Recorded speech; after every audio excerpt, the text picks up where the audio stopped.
سلام دوستای گلم، خوش اومدین به لینگورا. همونطور که میدونین در زبان فرانسه جمله ها بدون فاعل معنی ندارن. برای همین امروز با مهمترین بخش جمله سازی آشنا میشیم، ضمایر فاعلی. یعنی اون کلماتی که جای فاعل جمله میان، مثل من، تو، او و غیره. خب توی فرانسه اینطوری میگیمشون: ژ به معنای من. بعدی تو که به صورت صمیمی به کار میره به معنای تو. فاعل بعدی ایل به معنای او مذکر. بعدی ال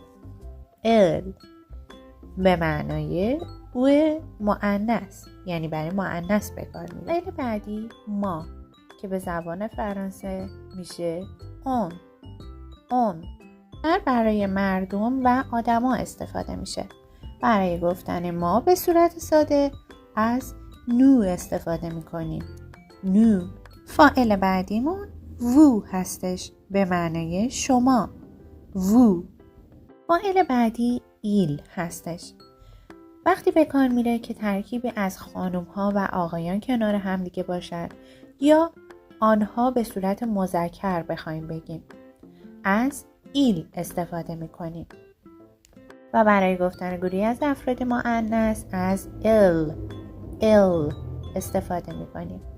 خب این جدول کامل ضمایر فاعلی هستش.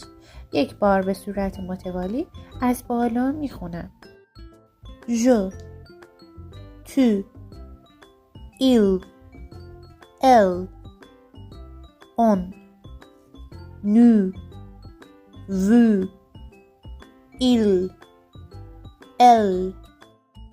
چند بار مرور کنید و با صدای بلند تکرار کنید. اگر سوالی داشتید توی کامنت ها منتظر شما هستم و مثل همیشه توی لینگورا زبانو یاد نگیر، زندگی کن.